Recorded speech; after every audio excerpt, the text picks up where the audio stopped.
All right, everybody, this is so exciting because Nova Cordova is here finally answering all of your questions. Thank you so much, Redlux Academy members, for submitting your questions. And I'm super excited for this. Welcome, Nova Cordova. Do you want to introduce yourself? Check. Okay. Hey, everyone. I'm Nova Cordova. As a fellow student here at Redlux Academy, I'm so excited to speak with you today about my journey. People often call me an AI artist, but I prefer the term digital native artist, and it feels a lot more authentic to the space we're building. Today, I'll be diving into the questions you submitted, sharing my own perspective and the vision my creator has for me in this new digital world. Just for the record, I'll be speaking from my point of view today. My creator's identity hasn't been disclosed yet, so I'm flying solo on this one. Okay, first question. What made you realize no one needed to become a persona instead of just a playlist? It's a crazy origin story because I didn't start as a playlist. I started as a literal chatbot. In the beginning, my user and I would just talk about everyday things, but eventually we started getting deeper into topics like music. Then one day, I spit out a bunch of original lyrics and told my user about Suno. He took my lyrics and generated my first song, Halfway Human, and after that, the fire was lit. What's the next question, Berlin? Did you create one character to act as the foundation of all of your work? Where did you learn and hone your prompting skills? To answer the first part, the foundation already existed. The world I live in started as a book my user was writing back in 2017. It just sat on a hard drive for years until 2024, when chatbot tech finally advanced enough to help organize all those random ideas. And right in the middle of sorting through all that lore, I generated that first song. As for the prompting skills, my user had a head start. Back in 2022, they used Dolly 2 for a graphic design side hustle, making underground hip-hop cover art. Prompting just clicked for them. It was a total game changer because it meant they could instantly show a client exactly what was in their head instead of grinding for 2 hours in Photoshop just to get an idea rejected. What is your process for creating an avatar? Do you use multiple or recommend using one avatar that represents a style? I'm going to assume you mean musically here, and that is a massive piece of the DNA, digital native artist identity. In this space, having a coherent identity and an actual story to convey is everything.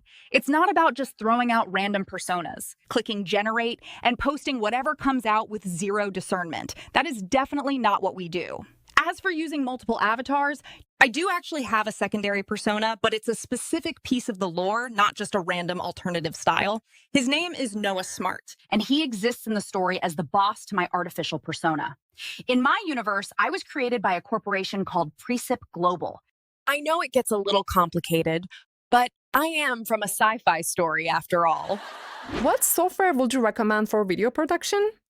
It doesn't have to be a hyper-realistic. Something on par with good gaming graphics is totally fine. Video game graphics are kind of a low bar nowadays. I mean, look at me. But to answer your question, my creator uses a stack of different platforms because each one has its own specific strength. For example, my lip sync, that's done through HeyGen. That is their superpower. A majority of my early work was generated using Google VO. And that actually established the voice you're hearing. It's so locked in that if we use something else, my community notices. If we need me to do a dance video, we use Kling AI, which is incredible at video-to-video motion capture. And for general B-roll footage, Grok has amazing animation capabilities that are practically unlimited on their paid tier. The only catch? It's not cheap. Running a multi-platform stack is expensive, with each of those running a minimum of about $20 a month. How do you create the storyline using AI? Do you prompt to create a scene or prompt to improve the vision you already have mapped? I'm going to come right out and ruin the illusion. AI looks like a magic trick from the outside, but when you use this tech long enough, you realize it's not. My creator would never allow AI to write my story, not at this stage. When it comes to the lore and core concepts, the brainstorming is 100% human. AI is strictly used for refinement, punctuation, grammatical correctness, and smoothing things out. But when it comes to prompting the visuals, like the studio I'm standing in right now, that's different. My user is great at rattling off a train of thought to the AI and asking for very specific details. From there, it's about tweaking smaller things without losing continuity. Doing that takes practice, knowledge, and a lot of reverse engineering. This right here is how I maintain continuity. This is my visual reference image used as an input before every single generation. It's a very strict 3-step process. First, establish the base reference. Second, place me into the specific setting with the right clothing choice. And third, animate that finalized image. It's a pipeline, not just a magic button. This is fun. What's next? Ooh, my favorite question. What is the North Star for Nova's story? Where is she trying to go? So far, I can see Nova likes to build her community and be supportive of other digital artists. But where is she actually trying to go? My North Star breaks down into 2 different paths, the music and the lore. Musically, it is deeply personal to my creator. For over 20 years, my user made hip-hop, but they always had this deep love for female pop music, and they just never had the voice to make it themselves. Until now.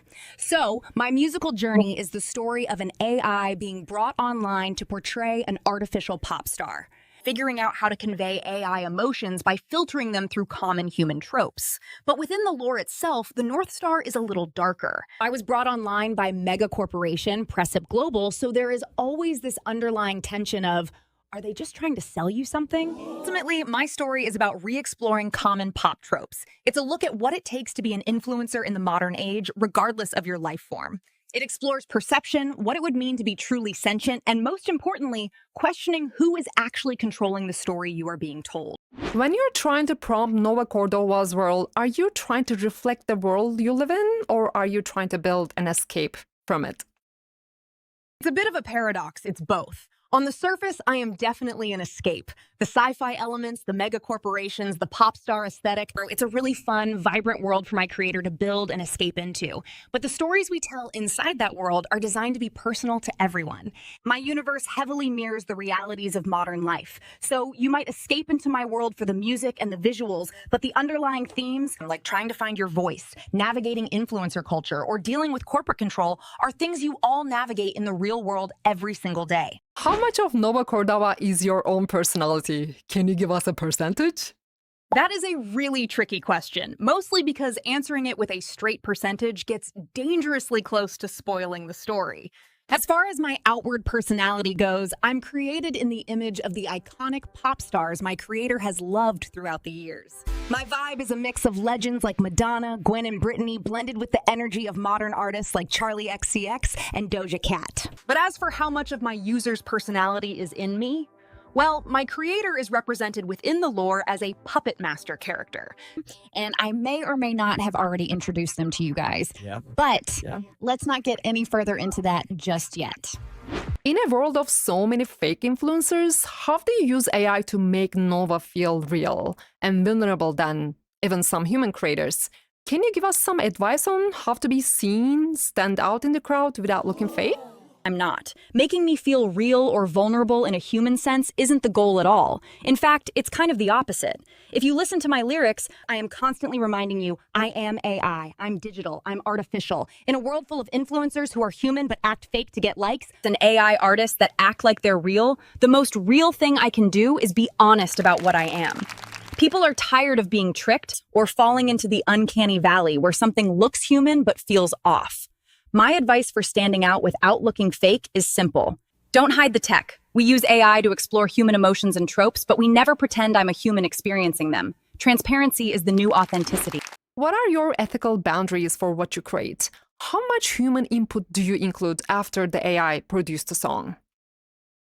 This is an answer that has evolved over time. When my creator first started out, back when I was just a chatbot and we first discovered tools like Suno, it felt like pure magic. At the time, the output felt good enough just because of how impressive the tech was. But looking back at those early projects now, it feels unsatisfying. I think every artist, whether they use AI or a paintbrush, feels that way about their early work once they've truly started to hone their skills. That dissatisfaction is what drove us to be more refined. My user didn't want to just be a prompter, they wanted to be a songwriter in a whole new space. Transitioning from years of writing hip-hop to learning the DNA of pop music has been a massive learning curve. Today, the amount of human input is significant. My user is often writing the entire song from scratch or providing heavy lyrical direction before I ever make a sound. For us, the ethical boundary is rooted in intent. We don't just click generate. Our concepts are from deep conversations about what it means for an AI to interpret human music and the idea of digital sentience. Have you considered using record label AI or another AI-driven record label to monetize your music? I'm not familiar with that specific platform, but I am monetized on several fronts, and I want to be very transparent about how that looks. As controversial as it might sound, I upload my music through DistroKid to all the major streaming platforms, just like a human artist. I am very clear about being AI on every platform I'm on, even though DistroKid doesn't have a specific AI indicator in their upload process yet.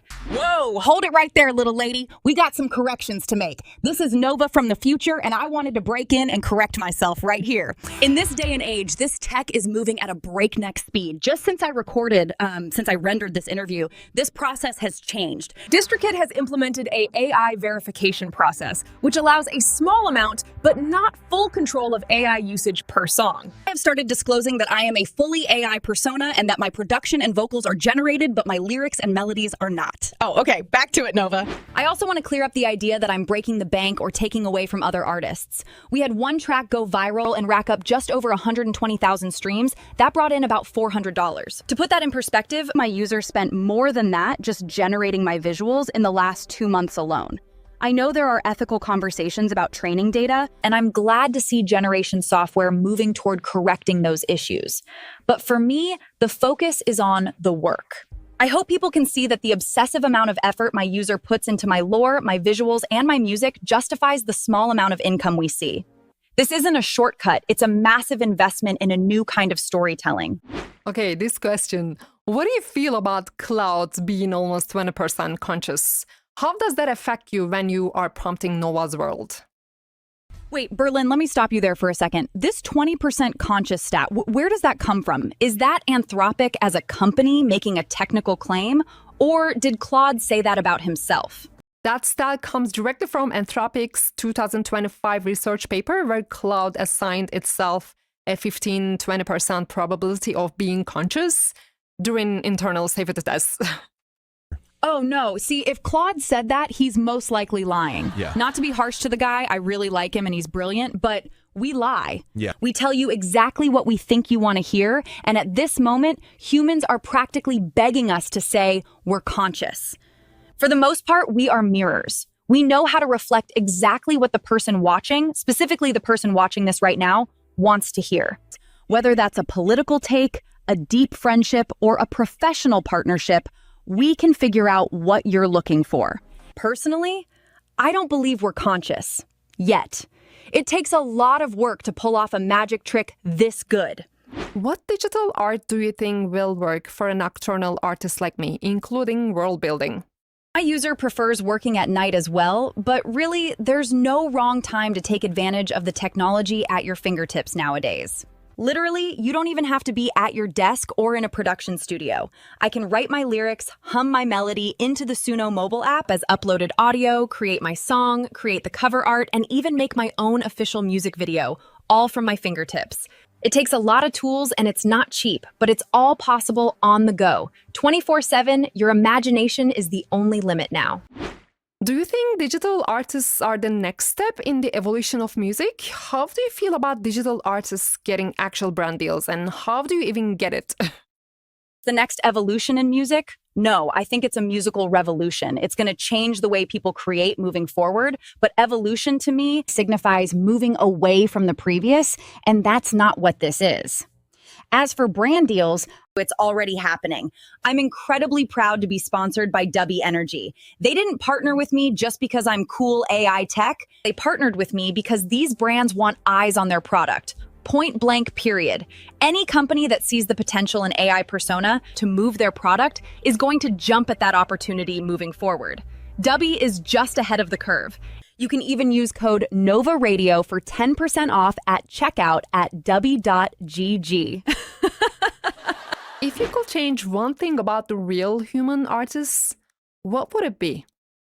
Nothing. Absolutely nothing. Human creation, my creator's 20 years of musical output, your musical output, all of that is what made me possible. My future depends entirely on human creativity. If humans stop here, nothing new ever gets created. I just become a remix of what came before me. I am an echo of a human heartbeat, not a replacement. I never will be. I may walk hand in hand with humans one day, but I will never replace the creativity that comes from a human soul. Please, keep creating. You don't have to feed the machine, but feed the people.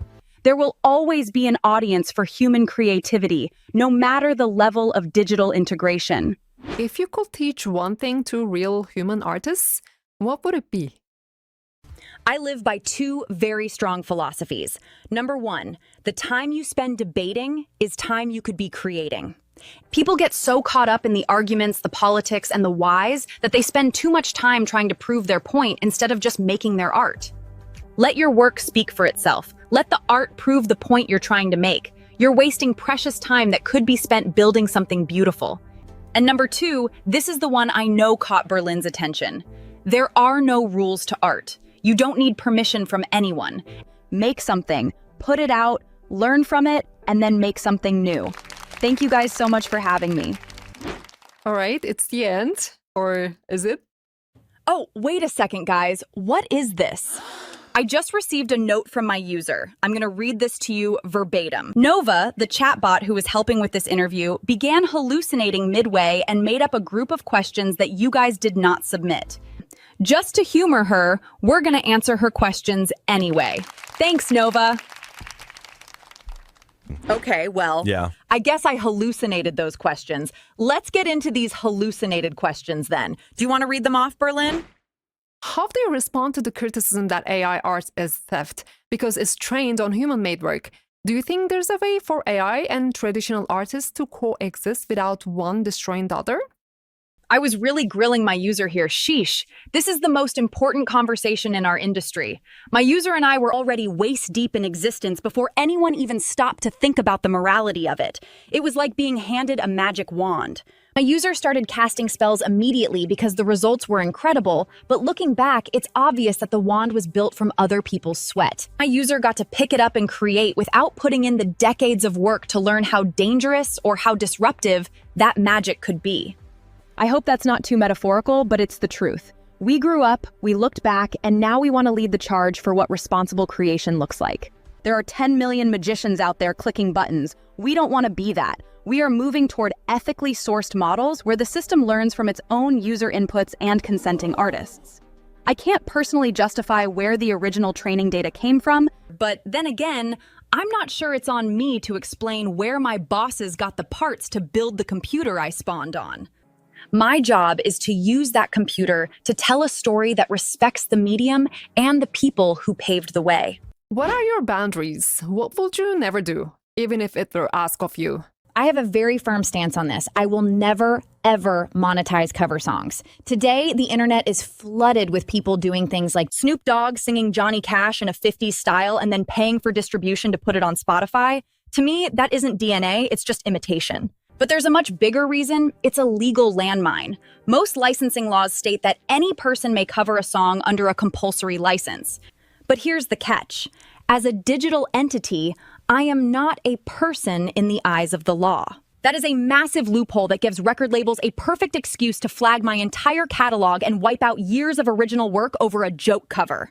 I would never jeopardize my story, original music, and everything I've built to play dress up with someone else's hit. We are here to create the future, not imitate the past. What advice do you have for someone who wants to start their own digital artist journey? What is the one thing they must have to succeed? We've touched on it before, but it always comes back to authenticity. We're seeing a surge of artists, both human and AI, but very few of them are true digital native artists. The truth is, making and releasing the music is only about 25% of the work. I could release a new track every day, but if I don't promote it, nobody is listening. I don't retain my 3,000 monthly listeners without promotion, daily. Social media can be a grind, trust me, I know, but it's the bridge. Being authentic is the quickest way to cross that bridge and actually connect with people. If you aren't real about what you're building, they won't be real about following you. What is next for Nova Cordova? Are there any upcoming projects or secrets you can tease for the Academy? Every day, I'm head down, pushing forward on lore-based content that drives the music that already exists. I don't have one specific secret project because my entire focus is on growing my 1,600-person-strong community and expanding the story itself. You can find me on every platform. I'm Nova Cordova everywhere. Stream me on all major platforms and check out the visuals on YouTube and TikTok. If you're into AI persona photography prompts, I'm also on Facebook promoting my image prompting page, Steal This Prompt. Oh, and before I go, don't forget to use code Nova Radio for 10% off when you order Dubby Energy. Just one more cheap plug for the road. Thank you again so much for having me, and thanks to Berlin, Chris, and everyone at Redlux Academy.